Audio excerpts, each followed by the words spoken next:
Welcome to Elite Expert Insider Podcast, where we will inspire, motivate, and educate entrepreneurs, innovators, and growth seekers. Brought to you by Elite Online Publishing, making the best and brightest in the industry #1 best-selling authors. 80% of people say they want to write a book. We're assuming that's the same for you. If so, contact us at www.eliteonlinepublishing.com and make your book a reality. Hey everyone, welcome to Elite Expert Insider. Today I'm Jen Foster, and today we have Marc Schwartz with us. I'm so excited to interview him about his book and his role in leadership and how things are changing today. Remember to subscribe to our podcast. Go ahead and hit that button and you'll get all the updates on these amazing people that we interview and all these experts. So Marc, welcome to our podcast today. Jan, it's an absolute delight, and thanks for the conversation to kind of get me up to speed on your success as well. Yes, of course. Well, tell everyone your background, kind of where you came from and how you got to write this book and how you're an expert in leadership. Well, expert is always, the definition is anybody 25 miles from home, but even though I'm here locally, I'm in Dallas-Fort Worth, Texas. And where I came from really in a nutshell is when I got out of school over 30 years ago, I went into the workplace, and over the next 12 years, I had 7 jobs. I would go into a job, I'd think I'd really be able to pour myself into it and really just, be engaged. And the unfortunate thing is that the boss, the leader, the manager, supervisor, whoever it was, out of those 12 years, I never had what I consider to be a really good boss. And because of those bosses, because of those leaders, I decided each of those jobs to leave, go find something else. And it was sort of a revolving door. And it just after 12 years, I got tired of it. And I said, you know what, I can't deal with this. I really want to be able to go out into the marketplace, do what I do best, be myself, and that's when I started my own thing. So that was a catalyst. It was a pain point, and it's what really kicked me off into doing my own business. Awesome. I love that. We have an entrepreneurial spirit too, and we think owning your own business is the way to go because you can control your schedule for sure. Absolutely. Well, tell us a little bit about that journey of writing the book and what is your book called again? The book is called Power Shift, and Jen, basically where it came from was my partner, Dr. Sherry Buffington, and I we've been working with corporations for many years, been doing traditional coaching, training, consultations, and we had seen some issues that were really starting to bother us, and we saw that our customers, our clients were being challenged as well, and that was a lot of them were not able to be as effective as leaders as they wanted to. And some of them didn't even know they didn't know. So, we'd go in and do an assessment or an evaluation, and we'd kind of bring the news to say, look, your people are not really happy. And here's some things that you can do. And we would have success with many of those clients, yes. And there were others that just weren't ready.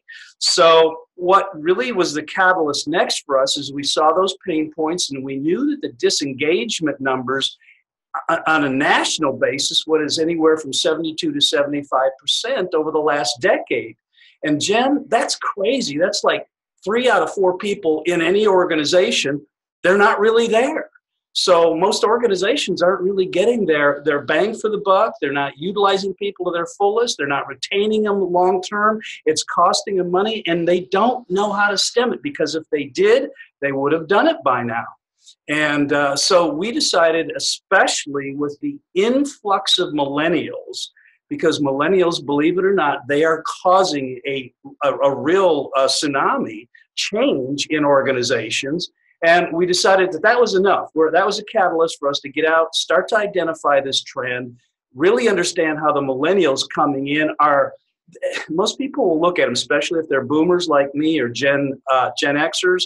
They'll look at them as a threat, or they're entitled. They got a lot of myths and misunderstandings about them, and we wanted to clear that up, as well as talk about what the next evolution of leadership is, not to just engage millennials, but everybody. So that's been the pathway, and that was a catalyst. I love that. Well, and I think it's awesome that you saw the need or saw what was missing, and Yep. then you've put that into these corporations and helped the companies to get what they need. Absolutely. And, to be perfectly frank, leadership, there's a lot of people that do it. There's a lot of people that talk about it. Leadership, most people think, is just something that we evolve to, or maybe we're born really. And we've said all along, there is no such thing as a born leader. Leaders are developed, they evolve over time, and they obtain skills and competencies just like anybody else. If you're an accountant, you're going to get skills and competencies to make you the best accountant. Leadership is no different. You can learn to be a great leader, and unfortunately, most people do not pick up that gauntlet and run with it and learn and become the best they can be. Yeah, well, and I think it's great that not only in the book, but you're actually doing this physically, teaching, helping people with the leadership, helping them with how to do presentations. Tell us some of the other things that you are teaching in your book and also, on site. Jen, a lot of things that will happen with an organization depend upon what we find out on an initial scan. And when we go into an organization, we'll do an access point, and we'll go in, take a snapshot, if you will, or a pulse, if you will, of the organization. And then from that, we'll sit down with leaders and say, okay, here's what we're seeing. Here's what we're finding. Here's what we're hearing. And from there, then we'll kind of prescribe and diagnose what next steps can be. But until we do that, it's we don't want to just go up and take pot shot at this. We really want to understand what the issues are for the organization. So from there, what we'll do is we'll devise a plan, an organizational shift, change plan. And then, there's things like individual or group coaching processes. There's trainings specific so that skills and competencies can be increased. Again, there's leadership development process, things that we can help the individuals go from where they are to the next level. And really, truthfully, is our whole goal here is to shift an environment or the environment. You walk into an organization, culture, you can pretty much pick that up after a certain point, got your finger on the pulse, and to say, okay, is that culture one that is nurturing people, making them feel engaged, making them want to stay around, or is your culture one of it's backbiting, it's siloed, it's people at a competitive level to where nobody cares about anybody? And those organizations, they're dying. I mean, they're not long for the world, especially as millennials come into the workplace, because they're not going to stand for it. It's not who they are. It's not part of their value system. So there's got to be some changes in it. Yeah, I love that. And I think that that's the key, is the change. A lot of corporations, they are set in their ways, and especially if they're doing things like they were doing in the 80s or the 90s, right? And so it's like, okay, well, if we're going to keep this going, the culture does have to shift. And it's that power shift like you're talking about. Absolutely. And, again, I know that shift or change is challenging, but at the same time, so is losing market share, so is losing people, so is losing money, and ultimately your business. So it's sort of like the old adage, pay me now or pay me later, but some point it's going to shift and change. And the more we address it up front before it gets to critical situation, the better we are. Right. Well, and changing that culture and helping those companies and corporations to do this really helps them in such the long term.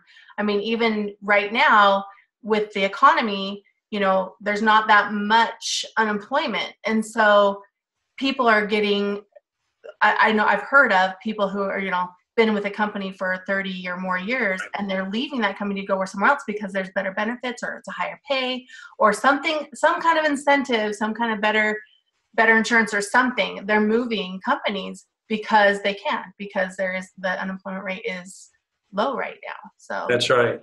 Well, and it's a seller's market, and okay, great. That's all well and good, but let's get to the point where we know this is cyclical. We know it's going to change.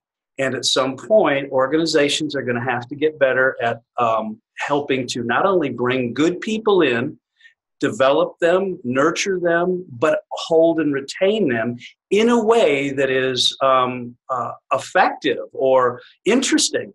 And one of the things about millennials is they're very much about, I want to get trained. I want to take my skills to the next level. I want to get better. I like a challenge.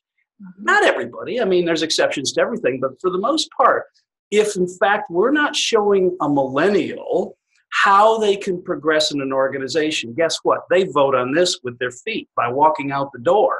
And that's where, again, these retention ratios are not going to get any better unless we're starting to address it. But let's say it's not just millennials. People are becoming more sophisticated and aware of what is nurturing to them and fulfilling to them.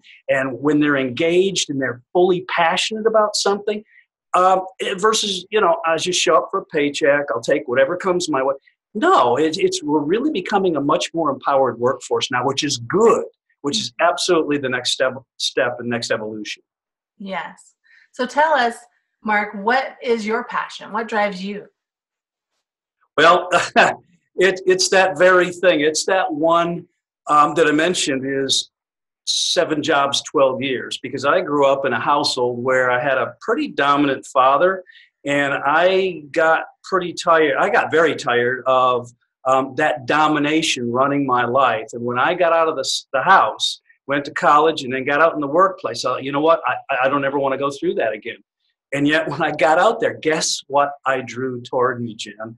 The exact thing that I did not want, which was an overbearing, non-considerate boss who didn't take not only my feelings, and this doesn't always have to be about feelings, but take the benefits, the things that I had, the strengths, find out what they were, and then utilize those strengths in a way that not only helped him, but the organization and helped me. I mean, that's a win-win-win triumvirate that I don't think most managers or leaders understand. So that's my passion, is to help organizations, one, identify where the issues are. 2, how can we keep these people and make them feel great while they're here? Because people that feel good perform well.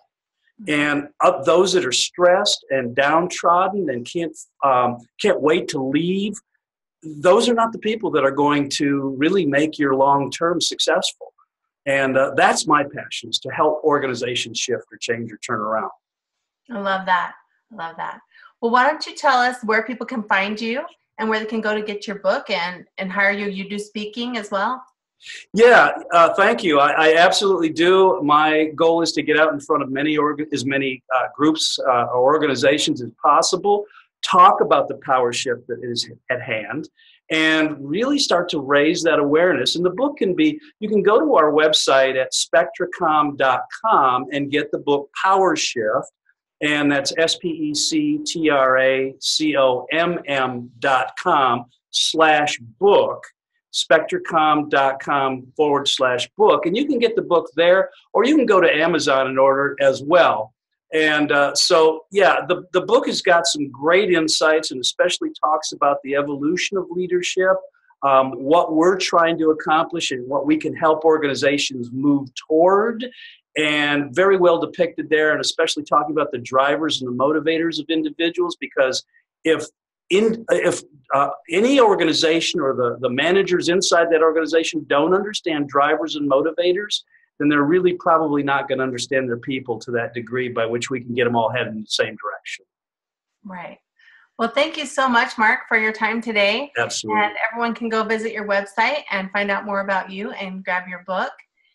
Please subscribe to this podcast and share it with others. And we look forward to seeing you next time on Elite Expert Insider. If you'd like to create the most powerful advertising tool for your business, contact us at eliteonlinepublishing.com, where we will help you create, publish, and make your book a #1 bestseller, and show you how to get new leads and more revenue for your business.